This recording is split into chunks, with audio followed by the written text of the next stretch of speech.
अस्सलाम वालेकुम क्लास, कैसे हैं आप लोग? अच्छा, आज जो yes today we are going to discuss research methodology and selecting research study design. This is very important.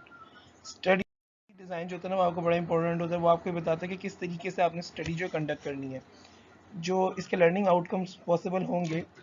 Topic learning outcomes. At the end of this lecture students should be able to define what research design means, identify the important functions of research design, explain the theory of causality and research and the research design.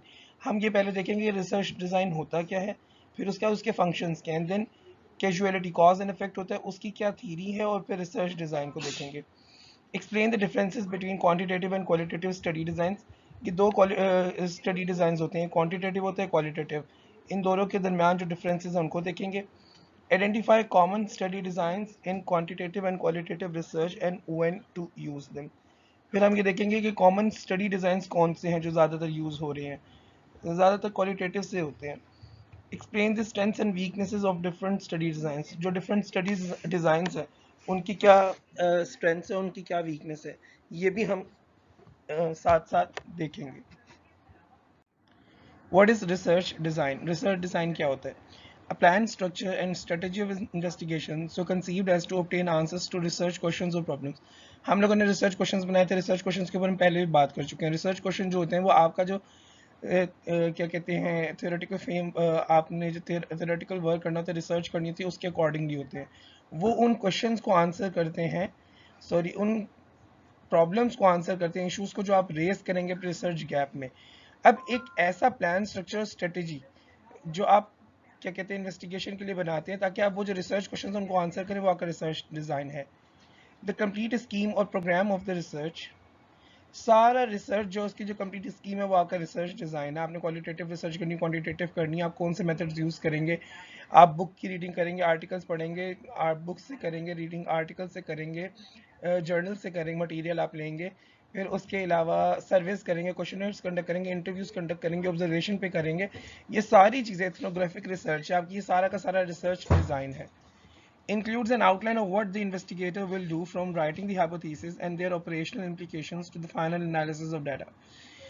फिर research design के अंदर आप एक outline रखते हैं इस चीज़ की कि इन्वेस्टिगेटर जो रिसर्चर है वो क्या अपने हाइपोथेसिस से बनाएगा, क्या क्रिएट करेगा, क्या एनालिसिस करेगा, क्रिटिकल अप्रोच क्या होगी, फिर जो उसकी इम्प्लीकेशंस होंगी, जो उसके सजेशंस होंगे, और डेट आपका जो रिसर्च होती है ना उसका एक इम्पैक्ट होता है.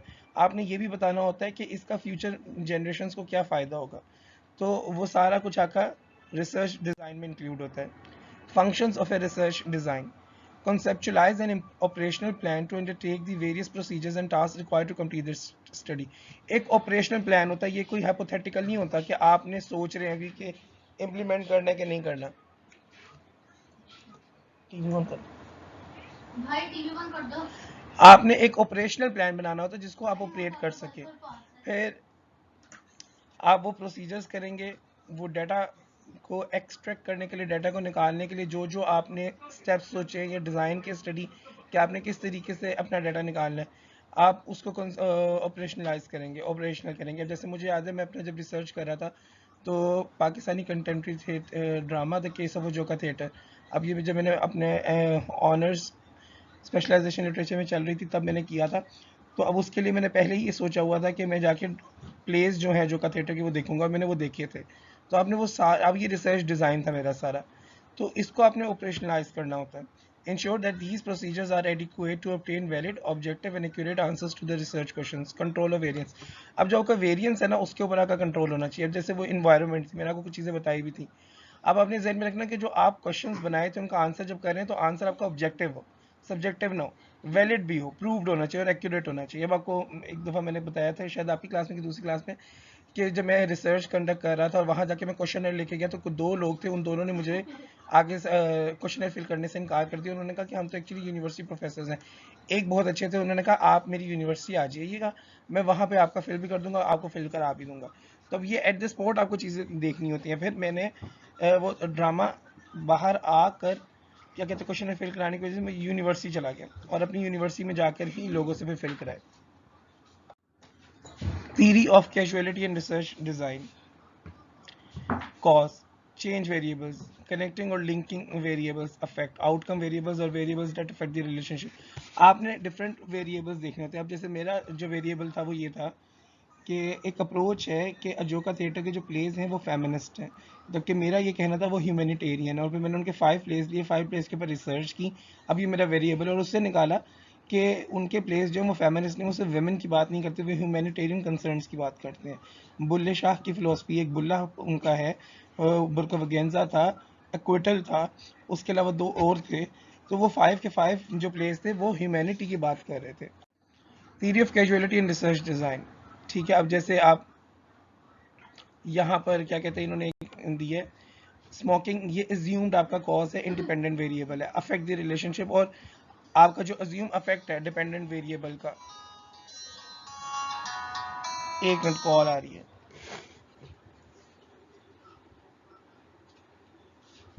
हेलो, अस्सलाम वालेकुम। वालेकुम अस्सलाम। कौन? ओ सॉरी सर, कैसे हैं सर आप? ठीक हैं जी सर, मैं अल्लाह का शुक्र, आप सुनाएं सर, खैरियत है? जी जी जी।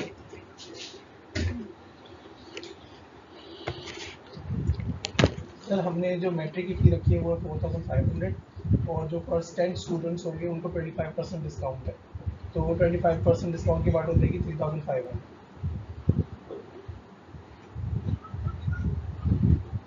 मैं अभी ना घर में लेक्चर रिकॉर्ड्स कर रहा हूँ, लेक्चर बना रहा था अपने लिए। मुझे आप 2 o'clock में मिल लीजिएगा, पूरे 2 बजे आ जाइएगा, क्योंकि मैंने 9 बजे जाना है, आज मेरा फिर पेपर है। ओके ओके, अल्लाह हाफ़िज़।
अब देखिए, अस्यूम कॉज आपकी है इंडिपेंडेंट वेरिएबल जो वो स्मोकिंग है, और इसका जो डिपेंडेंट वेरिएबल जो आपका उसका जो अफेक्ट है अस्यूम वो कैंसर है। अफेक्ट द रिलेशनशिप के साथ age of the person, the extent of his her smoking, the duration of smoking, the extent of daily exercise.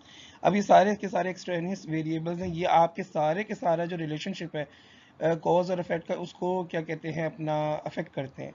एक इंसान की एज पे डिपेंड करता है कि उसकी एज कितनी है, कि स्मोकिंग के बाद उसे कैंसर कब हो सकता है, होगा कि नहीं होगा, कब तक उसका इम्यून सिस्टम स्ट्रांग है कि वो बर्दाश्त कर ले। तो ये सारे डिफरेंट फैक्टर्स हैं, can not be eliminated, possibly possible to quantify the impact of extraneous variables on independent variable control group। अच्छा, ये अब आप ये जो है ना एलिमिनेट नहीं कर सकते, ये जितने भी एक्सट्रेनियस वेरिएबल्स हैं।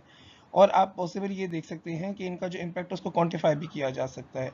ये आप मेडिकल पेशे से आप लोगों का, तो आप लोग मेडिकल से आप लोग पेशे से ताल्लुक़ है, आप जानती होंगे कि ये डिफरेंट वेरिएबल्स होते हैं और ये अफेक्ट करते हैं, और इनको कंट्रोल भी किया जा सकता है और रोका भी जा सकता है। तभी तो हमने रिहैब बनाया, rehabilitation centres. Theory of casualty and research design, change because of independent variable, change because of extraneous variable, change because of chance. अब ये different उन्होंने कैजुअलिटी में चेंजेस बताए किस तरह आ सकती हैं, इंडिपेंडेंट वेरिएबल की वजह से भी आ सकती हैं, एक्सट्रेनियस वेरिएबल की वजह से भी, चांस की वजह से भी, चेंज इंडिपेंडेंट वेरिएबल ये भी हो सकता है, और इन सब का जो चेंजेस है ना वो जाके निकलता है डिपेंडेंट वेरिएबल में change. As the total change measures the combined effect of all these components, it is difficult to isolate the individual impact of each of them. अब देखिए जो टोटल चेंज आ रहा है डिपेंडेंट वेरिएबल में वो सबसे मिलाकर आ रहा है, तो इसलिए ये आप बहुत अच्छे तरीके से अंदाजा लगा सकते हैं कि बाज़ वक़्त आपसे पेशेंट्स पूछ रहे होते हैं कि क्या वजूहात बनी, तो वो मल्टीपल फैक्टर्स होते हैं और आप किसी एक पर नहीं कह सकते कि इसकी वजह से हुआ, किसी की वजह से भी हो सकता है. We need to design our study to ensure that the independent variable has the maximum opportunity to have its full effect on the dependent variable. हमें अपनी डिज़ाइन इस तरीके से स्टडी करनी होती है कि जो इंडिपेंडेंट वेरिएबल है उसका हम एक्चुअली इफेक्ट देखें, क्योंकि हमारा पर्पस तो रिसर्च का ये होता है कि जो आपका वेरिएबल है आप उसको देखें. अब जैसे मेरा वेरिएबल ये था कि ह्यूमैनिटेरियन है, जो का थिएटर के प्लेस हैं वो फेमिनिस्ट नहीं ह्यूमैनिटेरियन है, ठीक है. The effects that are attributed to on chance variables are minimized if possible or quantified or eliminated. Okay, extraneous. ये जो effects होते हैं जो extraneous variables और chance variables की वजह से आते हैं, आप उनको quantify भी कर सकते हो और eliminate भी कर सकते हैं. How to minimize effect of extraneous variables? Ensure that extraneous variables have a similar impact or control in experimental groups. Randomization और matching आप किस तरीके से कर सकते हैं. एक तो काम ये कर सकते हैं आपके extraneous variables जो हैं आप उनका कंट्रोल एक्सपेरिमेंटल ग्रुप के ऊपर सेम इफेक्ट आने दें, ठीक है. रेंडमाइजेशन कर सकते हैं, रैंडम तरीके से आप उनको सिलेक्ट कर लें, सारे ना सिलेक्ट करें, मैच कर लें जो आपके इंडिपेंडेंट वेरिएबल से मिल रहे हो. Eliminate extraneous variables. Build the affecting variable into the design of the study. Eliminate the variable. आप ये भी कर सकते हैं कि जो affecting variable है वो आप अपना इंडिपेंडेंट वेरिएबल इस तरीके से बनाएं कि जो आपके extraneous variables हैं वो ऑटोमेटिकली उनको एक्सक्लूड कर दे, या उसके अलावा आप खुद ही एक्सक्लूड कर दें. और बाज़ वक़्त हमने देखा मैथ्स जैसे होता है तो हम कांस्टेंट कर देते हैं. Quantitative versus qualitative study design. अब ये डिफरेंट स्टडी डिजाइन है. Quantitative study design designs are specific, well structured and have been tested for their validity, reliability and can be explicitly defined and recognized. ये जो quantitative design होते हैं ना ये आपको बेसिकली एक्सपेरिमेंटल डाटा देते हैं, न्यूमेरिकल डाटा देते हैं या मेजर्ड डाटा देते हैं. Qualitative study designs are less specific and precise and do not have the same structural depth. अब देखिए जो क्वांटिटेटिव स्टडी डिजाइन होंगे उनके आपके बड़े स्पेसिफिक रिजल्ट्स होंगे, जो आपके क्वालिटेटिव स्टडी डिजाइन होंगे जनरल रिजल्ट्स होंगे. Designs are often based on inductive logic, are more structured, rigid, fixed, and predetermined in their use to ensure accuracy in measurement and classification. अब आप देखिए जो quantitative होते हैं ना वो बहुत ज़्यादा इंडक्टिव होते हैं. इंडक्टिव का मतलब क्या होता है? इंडक्टिव का मतलब ये होता है स्पेसिफिक से जनरल की तरफ जाना, जबकि क्वालिटेटिव डिजाइन जो होते हैं वो डिडक्टिव होते हैं. Designs are often based on deductive logic, are flexible and emergent in nature and are often non-linear and non-sequential in their operationalization. जो आपके क्वालिटेटिव डिजाइन होते हैं ना वो डिडक्टिव होते हैं, जनरल से स्पेसिफिक की तरफ जाते हैं. How more clarity and distinction between designs and methods of data collection have, okay, and distinction between study design and methods of data collection is far less clear. जो आपके quantitative design उसमें बड़ी distinction clear होती है क्योंकि ज़्यादातर वो scientific होते हैं, वो एक पैटर्न फॉलो करते हैं, हाइपोथेसिस का, ऑब्जर्वेशन का, स्पेसिफिक से वो जनरल की तरफ जाते हैं. क्वालिटेटिव में वेरिएशन बहुत आ सकती है. क्वालिटेटिव के अंदर डाटा कलेक्शन उसमें बहुत, स्टडी डिजाइन में कम आपकी डिस्टिंक्शन होगी. क्यों? उसकी रीज़न ही है डिस्टिंक्शन बड़ी कम क्लियर होगी क्योंकि आप डिफरेंट मेथोडोलॉजीज यूज़ कर रहे होते हैं और एक as such step by step chart नहीं होता. क्वालिटेटिव डिज़ाइन किसी भी वक्त चेंज हो सकता है. Okay, respondent concordance does not occupy an important place. Sometimes it is assumed to be achieved by circulating or sharing the findings with those who participated in the study. आपको लाजमी नहीं होता कि जो रिस्पोंडेंट्स हैं उनसे भी आप साथ लेके उनको चलें. The adherence to the concept of respondent concordance, whereby you as a researcher make every effort to seek agreement of your respondents with your interpretation, presentation of the situation, experiences, perception and conclusion. Qualitative research में भी हम ये पहले discuss कर चुके हैं कि qualitative research के वक्त आपने कंसेंट जरूर लेनी होती है, उनको बताना होता है उनका क्या पार्ट है. तो you have to make them acquaint with the situation. Enough detail about a study design is provided for it to be replicated for verification and reassurance. आप इतनी डिटेल देते हैं कि बार बार आप अपने रिजल्ट्स को वेरीफाई करें. Little attention is paid to study designs or the other structural aspects of a study, hence the replication of the study design becomes almost impossible. इसकी स्टडी डिजाइन की रेप्लिकेशन नहीं होती है अमूमन. Low possibility of introducing research bias, high possibility of introducing research bias. Yes.